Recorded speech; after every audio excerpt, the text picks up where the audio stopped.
Um, G'day. Welcome again to another episode of the Fox and the Hedgehog. We're very fortunate today to be welcomed by Alex King. No relation to me, but great last name. Kingy, welcome. Thanks, mate. Yeah, constantly asked if I'm related to the Archie and Alistair King, but unfortunately not. No. But so just some background. Alex has spent a long time in digital marketing. He is now running a company called Allen Place. They are based in Double Bay, and they are property placement marketing experts. And so really we're going to try and pick his brain today about what is good marketing, what is bad marketing, particularly around property. But the main reason I brought you in, mate, is who's going to win the Shoot Shield this year? And then secondly, who's going to be playing, I know the team you're going to pick in the grand final. Yeah, well, it's a bit of a loaded question. Obviously, I'm a lifelong beastie. Luckily enough to snuck my way onto the board down there in the past few years. So it's going to be the East for a bit of redemption in the final. And I think it's going to have, it's hard to go past the Rats. But then maybe your boys down at Sydney Uni might sneak in. Students might sneak in. Well, let's hope.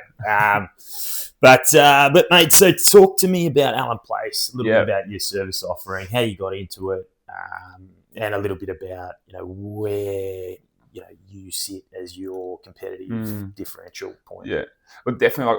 I kind of came into digital marketing, about 10 years ago, starting on a small digital agency on York Street, and scene kind of came in at the back end of what most marketers would probably call the glory days, when unlimited budgets and the ability to kind of work very closely on large campaigns. And what we were doing was very in the weeds of search ads and this is the beginning of Facebook ads and things.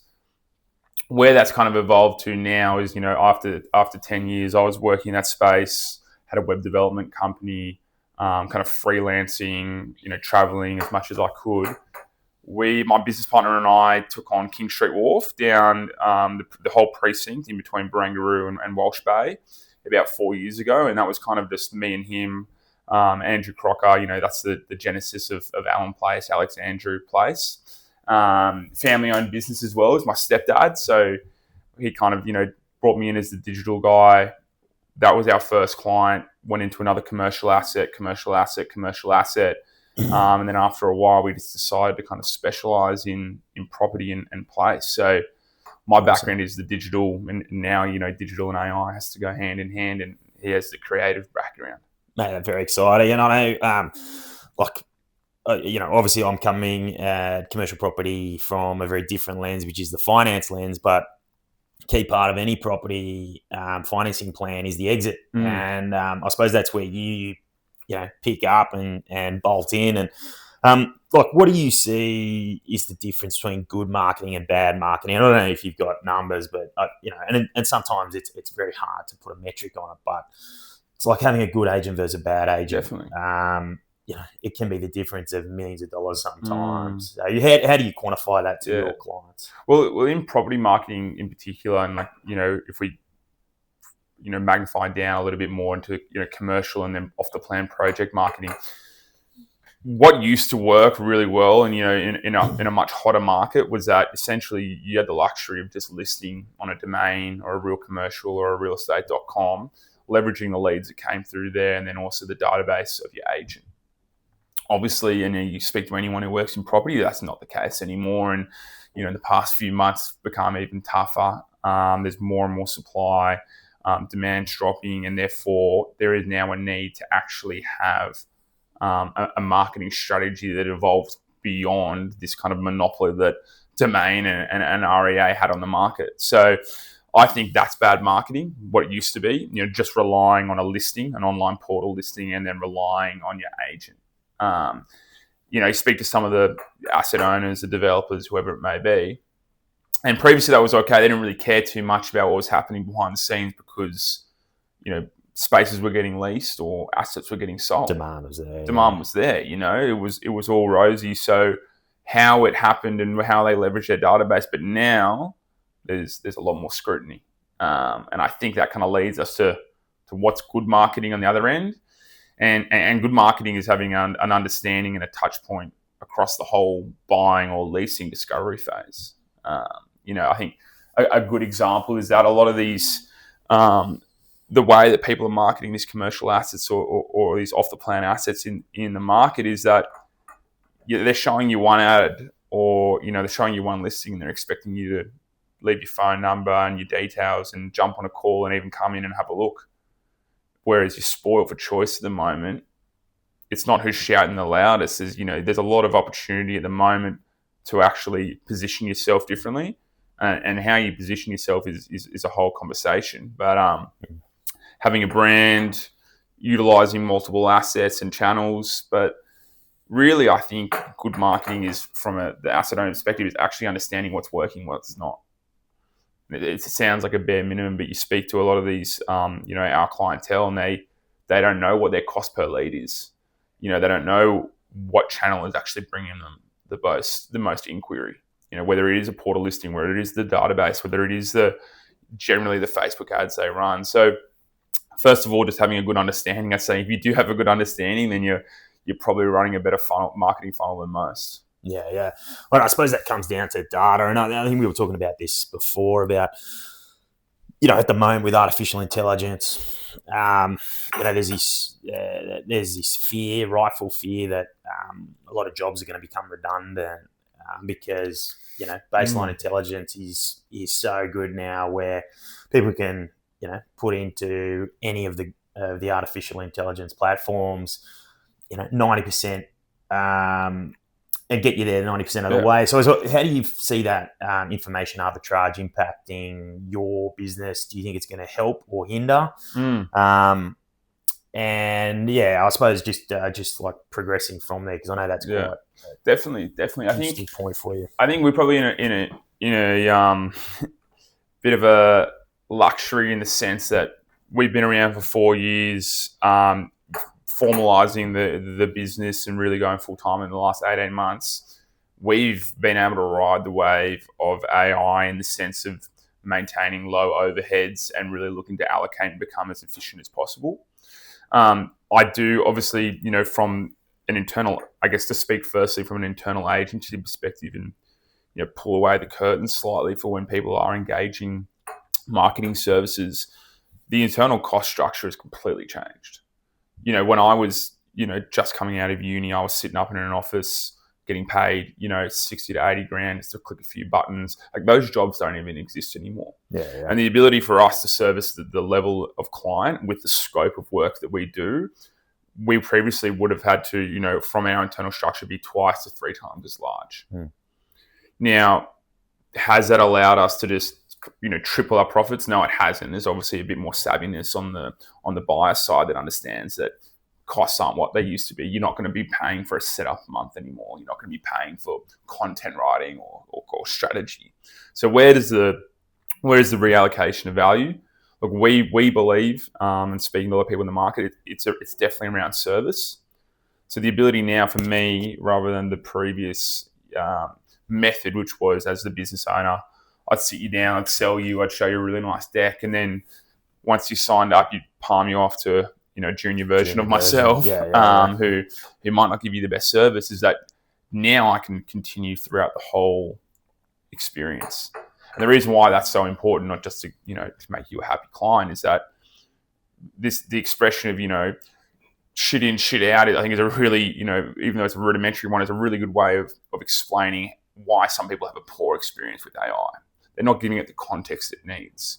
AI is the most intelligent entity, that can sit beside us. But unless you're giving it, and when I say context, whether it's having the exact understanding of your business, your needs, the market, and pointing it in a certain direction, I think that's where the role of someone like myself, being the account manager, can then leverage things like AI in an internal marketing agency to give you as much of a result as possible. Yeah, asking the right questions, as you say, and like pointing it in the right direction, because the tools are now there where there should be no excuses for poor performance. Where the best knowledge in the world is like literally at your fingertips. I've got 3 or 4 different AI subscriptions, and I just try to like work out what is the optimal artificial intelligence query, and each time you'll get a slightly different answer with each login, and I just find that really insightful. Definitely, and I think as well that the big change is what you should also be expecting is an increase in the breadth of scope with working with marketing agencies. So, for example, we now include when we're doing a lead generation, and we've just moved away from. We still offer like branding and a lot of this kind of other graphic design and work there, but moving as close as possible to the transaction. That's where we see the most value, especially in a market like this, is that we now have the ability to offer a level of scope that would have been either not possible with a company of our size to deliver, or too expensive for our typical type of clientele to afford. Yeah. And what I'm talking about there is like custom dashboards that show all of your lead sources. They show your cost per lead that have plugged into every part of your CRM. Like previously, you needed an enterprise level MarTech to do that. And you're hearing all these stories now of people replacing their Salesforce subscriptions, with custom apps built in house. But I don't think that's where we're going to see an avalanche of that. I think it's more the people you engage as external contractors are going to be able to provide you with much better services. Yeah. So. No, I completely agree. And and I suppose like bring that back down to the customer and marketing. What do you think does that mean that good and bad marketing is going to look like going forward? Yeah. Like, do you think good marketing is going to then therefore be very personalised, really understanding that client need as much as possible, or do you think it's just not pivoting to results? I think they both go hand in hand. In a world now where people certainly, in the younger demographics are quite reticent to engage with something they can overtly determine as AI, it needs to be as personalised as possible. If you look across things like, cold email, there's been a collapse and a move away from volume and towards personalization, and not even personalization, but timing and relevance. There's lots of really cool companies, especially in the property space, who are having the ability to track all of these data points to identify when someone is perfectly ready to buy. I think good marketing is closer to results. Now, they all do go hand in hand. But at the end of the day, in a tougher market, I don't think you care so much that you spent 40 grand on a beautiful brand and the marketing agency has gone and won an award for it, as you do as, hey, I know I spent 40 grand and it's given me a return of 4x, 5x, 6x on inquiry. And the ability to connect those docs through attribution, which used to be very, very complicated and very expensive, is no longer as expensive. It's still complicated and you still need someone who understands it to be able to prompt and test and make sure you have the understanding, but the ability to actually know what you are getting in return for what you've invested in the marketing space.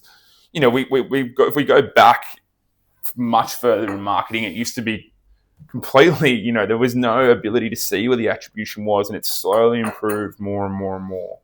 And I think that's where really good marketing is coming from. And obviously, then being able to judge what the return on investment is. Yeah.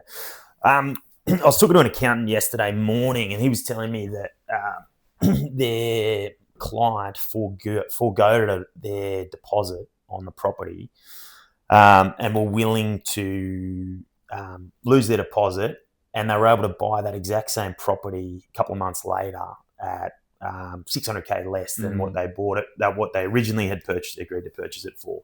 So more what the question I'm trying to pose now is, like, the market at the moment, it seems to be, and this is just verbatim, like I haven't verified all that, what the accountant said, but he was saying he was witness on both documents. The market's tough, supposedly, particularly residential. I assume this was residential purchase this accountant was talking about. What do you? How does that impact you? Definitely. Like, does it just then mean you then advise your customers differently? Look, you got to say, you're going to be really targeted, or how are you thinking about the market and how that impacts your work? Well, I think that's where the investment into marketing certainly needs to be much closer to lead generation. Budgets are becoming tighter, inquiries drying up, so you can't do nothing, but you need to be focused on how is an investment here going to bring more of a return to me. When we're seeing with clients is like, our role as marketers is to bring you qualified inquiries, not to close a sale. It's to bring you someone who, is either has the capacity to buy, is ready to buy, or in the future is either one of those two if they're not having both of them. So how do you do that? How do you develop and deliver a service that has the ability to capture leads, bring them together, and qualify them and send them to the customer? That's a service in itself, and that's where we really focus on doing well. I think where there's going to be a much more of an evolution is in these owned channel content creators that haven't really taken off in the real estate space. And what I mean by that is Cannes Lions, which is one of the biggest advertising, kind of conference festivals over in Europe this year. The whole thing was focused essentially on content creators. Content creators being, I guess an interchangeable term to influencers, but it's moved away from that. And the reason why is because, that's where the eyeballs are. That's right? Where the eyeballs are. These people, the value they have is that they own an audience. So there's a few examples in the property space at the moment. The $1 million listing is a good one, and you can see how he's pivoted to more of a vertical strategy as a podcast. Now he's got a listing website. Apartments and developments is a good one in the off the plan project space. And these people, because there is such a reliance on domain, such a reliance on REA, what are my options to spend media to get in front of the right person? I can spend money on Facebook ads or with REA with domain, or I think there will be a much more of an emergence of like these kind of individual creators. Yeah, okay. Yeah, no, it's fascinating to see that pivot, and I think you're spot on. It's like that's where the power is because that's where the eyeballs are. Yeah. And then I suppose for business owners like you and I, how do you start to think about that? Personally, and does that mean that we as individuals need to be thinking about becoming content creators, which I suppose is exactly right. From a meta perspective, it's I've advised, and again, like I've worked in marketing my whole life, and a lot of the friends and small businesses, one of the main things I say that they could be doing to get the best return on investment is content creation. There's a tailor down the road, Richard Bowman Taylor. Friend of the beast. He's helped him with some content creation. You are trying to build your own audience and people engage with you. It doesn't matter if it's property, doesn't matter if it's financial services. At the end of the day, if you don't have to pay that cost of acquisition, whether it's through Facebook, whether it's through a third-party portal, and you can do it through content where they watch the long form and engage with you, especially if you have a high-ticket service like ourselves. It's not about having thousands of engagement and followers. It's about just having the right person. It can be difficult to kind of wade through and understand how you do that when you're first new to marketing. And that's where I think there'll always be a role for marketers in advising that. But building your own audience, your own email list, the ability to market to them is the highest return on investment activity you can do at the moment. Yeah. No, fascinating. And even the email marketing, I don't personally do it, but I always think about this as well. Like I get hundreds of emails and a lot of them I'll just send to, like one folder or junk. So I almost think like a tailored market email. If I get an email from yourself, and I'd then review it. But if I think almost that spam email, I think that there's a pivot away from that just because there's so much noise in the market. So nothing will ever beats like a coffee, sitting down, eyeballing someone, understanding their need, and then dealing with good people as well, of course. But so, mate, covered two very important issues here. Anything else you wanted to focus in on with property marketing? Anything which you think business owners need to know if they're going down this route, whether they be sophisticated, long-term operators or, doing their first development? Yeah, definitely. I think property marketing in general, in its essence, I don't think anyone would disagree with me, is quite slow-moving, because of the reliance it's had on these database solutions. You could work with a really good agent who has such a good database who can literally, move stock for you quite easily. That's becoming harder and harder. And because of that, I think there is going to be a bit more of a spark into more sophisticated marketing. I had a good conversation with quite a big developer on the East Coast a couple of weeks ago, and we talked about, who's really leading the way in the property space, and it's definitely the buyers agents. The explosion of buyers agents, the competition in that market. You look at the sophistication of their digital marketing and the funnels and whatnot. I think they've really taken the next step. And what I mean by that, to give a more concrete example rather than just speaking in marketing wishy-washy, is that if at the moment, and I do it all the time, every time I see an ad for an off-the-plan project, I'll put my details in to see how they market to me. And some of them, there's a disconnect. You'll put your contact details into the website, and you'll get a call from the agent, and the agent then may send you an email. And then maybe he'll follow you up in the future, or he or she will follow you up. And then from there, where does the lead go? Maybe I'm just saving for my first deposit. This building itself probably hasn't even started construction yet.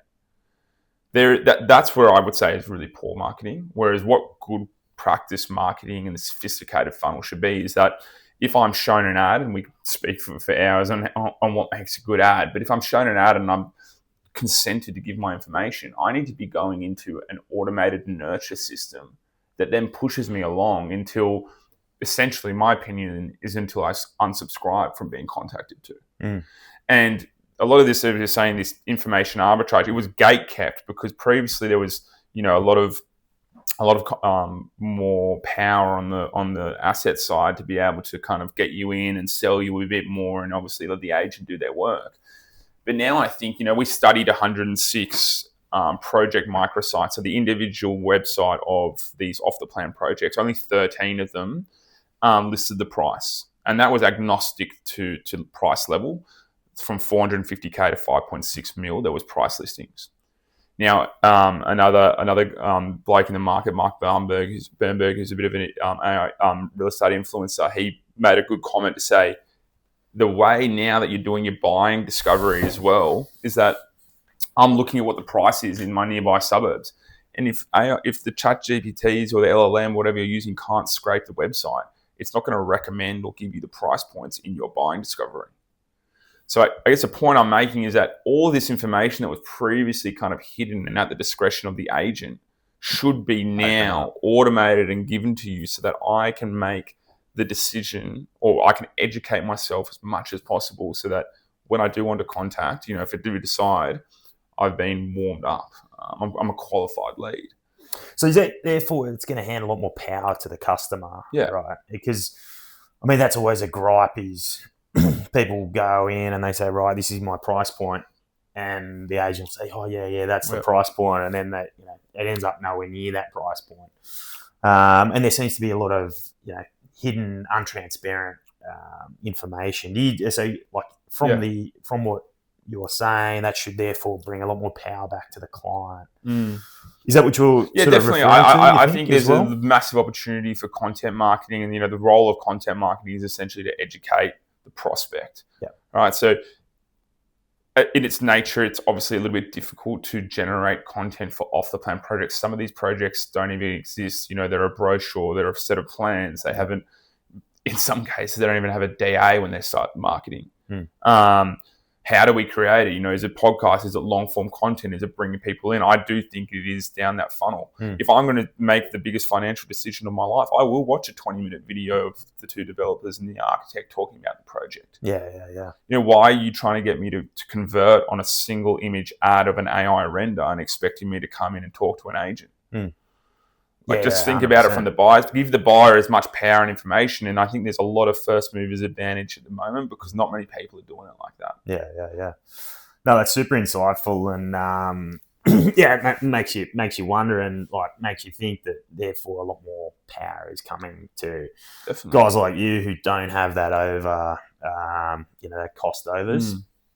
Well, small business owners, and I've told a number of friends who are in corporate businesses, go out and start your own business because it gives you so much freedom, and I think that particularly in the AI age, a lot more power as well, and you run your own shit to some extent. So therefore, what's the key? Do you think in the next 12 months? Do you think you're going to have to be more savvy if you're a property developer in this current market? need someone like yourself. Any final tips for people at home? I think it's just there's so much opportunity and low hanging fruit to just elevate your digital marketing stack to what is, I would even say, middle of the park average. Yep. And also the best practices are just available. And so with that, you can tighten up so many leaky inquiries, so much nurturing can be done. That's where the lowest hanging fruit is, because a lot of the time they don't even know, the developer or the asset owner, where the progress of the lead inquiry from the agent until they have this kind of like stand-up call they might have a week or 2 weeks. Some people are more sophisticated, certainly. But others, what previously used to have to be a massive investment, is now something that they can do for, what's well within the marketing budget set aside.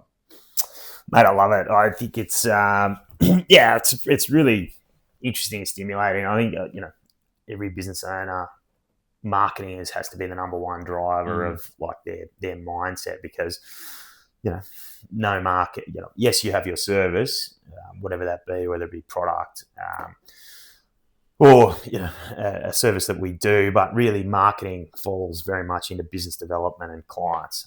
So it's definitely the forefront in my mind. And having experts like yourself coming on board is really important. Mate, final thoughts before we sort of wrap it up? Look, no, I think that's about it. I think it's going to be a very exciting time coming up, and I think there's, from a marketing perspective, it's a lot of emphasis needs to be put on just trust, because at the end of the day, people buy from people. 100%. It's not going to change everything rapidly. A lot of behind the scenes, but I think people with the best service and the best commitment to good outcomes for their clients are always going to do the best. Alex, you're a legend. My key takeouts from this discussion: first of all, you need good people. Secondly, in the age of AI, there's a lot more ability to generate good, clean, clear content, and having good people on board who are at the forefront of the marketing a project is super important, which I think Allen Place is able to do. And the final thing is sort of watch this space next 12 months, because there's a lot of moving parts with AI and how it's going to be used going forward. But otherwise, that's another episode of the Fox and the Hedgehog. So thank you.